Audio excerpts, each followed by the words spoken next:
Alors bonjour à tous, bonjour à toutes et à tous, bienvenue sur dailyfx.fr, bienvenue au Good Morning Euro Dollar. Vincent Gann pour vous retrouver 5-10 minutes à peine et je laisserai la parole à Sylvain pour tout le détail de ses stratégies sur les indices. Non, moi je vais assez largement revenir sur cette stratégie de vente du dollar américain qui alors a été proposée peut-être un peu tôt, en fait dès le milieu de la semaine dernière, puis il ne se passait pas grand chose. Alors c'est vrai que la perspective du week-end de Pâques avait asséché le volume. Eh bien, il aura fallu donc un discours de Madame Yellen qui réaffirme ce qu'elle avait défendu le 16 mars dernier, à savoir une hausse modérée pour le cycle haussier des taux d'intérêt de la Réserve fédérale des États-Unis, en mentionnant à nouveau l'économie mondiale, en parlant de la Chine notamment, mais pas seulement. Donc, Madame Yellen n'a jamais peur de mentionner le contexte international, ce qui n'est pas le cas de la plupart des membres du FOMC. Donc, elle se met clairement en porte-à-faux par rapport à d'autres déclarations, notamment celle de M. Harker ou Bullard de la semaine dernière. Elle réaffirme que c'est elle qui dirige la Réserve fédérale des États-Unis et elle mentionne hier explicitement l'économie mondiale, la Chine et le prix du pétrole. Donc forcément derrière, le dollar chute. Je vais vous montrer quelques graphiques et 4 stratégies sur les paires majeures qui se déroulent bien et ensuite je cède la parole à Sylvain. La première, c'est la force de l'analyse technique sur l'US dollar index, qui était donc remonté sous résistance après avoir connu la semaine dernière une simple semaine de retracement haussier. Au final, si vous étudiez toutes les bougies japonaises hebdomadaires de l'US dollar index depuis le début de l'année, le piège haussier de janvier, fausse cassure des sommets de 2015, réintégration, test, avalement baissier, 3 semaines consécutives de baisse, pullback et ça repart. Et donc avec des cours qui ont hier été couverts par la moyenne mobile à 50 semaines. Alors maintenant, l'enjeu bien sûr, c'est de voir un US dollar index retomber sur ses plus bas. Je pense qu'on va y aller. Clairement, l'euro dollar va au moins revenir chercher un 13,50. Mais je pense que cette fois, on peut être plus ambitieux, mais on va rester prudent. Et derrière, donc, une cible qui s'établit toujours sur cet indice de devise à 11 634. Alors, qu'en est-il des paires majeures? L'euro-dollar, ça m'intéresse énormément. Vous avez sous les yeux un graphique qui vous montre 3 informations de prix importantes. La première, celle des prix. Donc, les bougies japonaises, impulsion range, impulsion range, impulsion.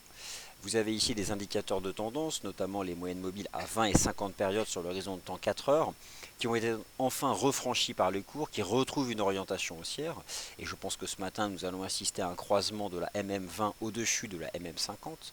Alors, en données journalières, elles sont toujours un peu loin, mais au final, c'est la proximité de MM20 jours qui a donc permis une nouvelle impulsion des cours. Elles se retrouvent maintenant assez éloignées du niveau des cours, mais voilà, elles sont toujours bien orientées, donc à ce niveau-là, tout va bien. Non, moi, ce qui réellement m'intéresse hier, c'est enfin le retour du volume d'échange.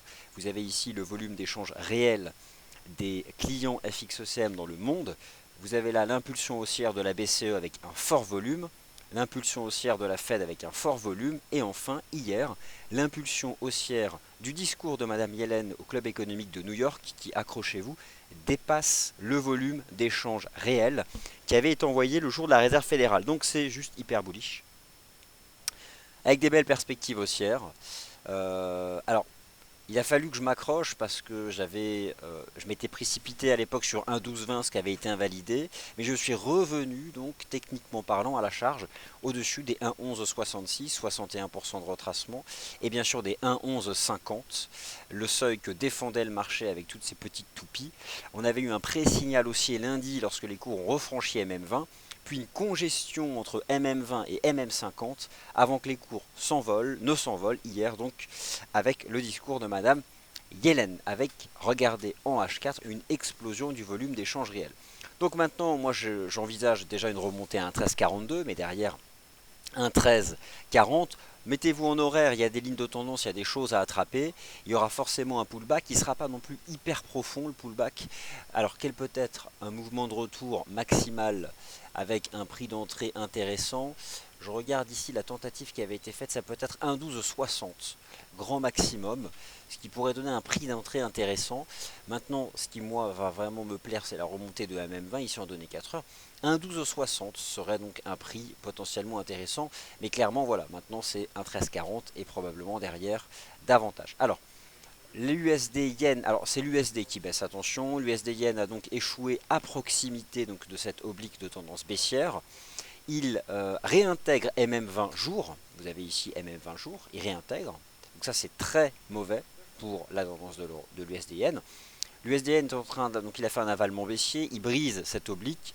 Bon là franchement il va retomber donc en direction donc de la partie basse de son range à 111. Le GBP USD a donc confirmé le rebond sur 1,4050. Là aussi je pense qu'on est reparti pour revenir tester les 1,45. Donc voilà, hein, ça peut être des cibles hein, pour les prochaines heures. 1,45$ sur le GBP USD. 1,1350 pour l'euro dollar, une retombée de l'USD yen à 111. Quant à la UD-USD, c'est aussi extrêmement bien construit sur le plan d'analyse technique, avec une divergence haussière cachée ici en données H4 qui a pris son temps. Mais si elle a pris son temps, cette divergence haussière cachée, c'est parce qu'il n'y avait pas de volume d'échange. C'était le week-end de Pâques. Impulsion, retour du volume d'échange réel. On casse la ligne de tendance, on sort par le haut du triangle, on va remonter à 0,7680 et potentiellement derrière plus haut. Vous l'avez compris, le point commun de toute cette stratégie reste la baisse du dollar américain cette année. Ce n'est pas la chute libre, un peu de recul. Depuis les 1,40 de l'euro-dollar, on fait une conso. Mais clairement, le fait que la Réserve fédérale ait modéré les perspectives du cycle haussier de ses taux d'intérêt fait que le dollar US va probablement corriger davantage. Et donc, dans un premier temps, au moins revenir sur 11 850 points, à savoir les plus bas donc de cette semaine du 12 mars.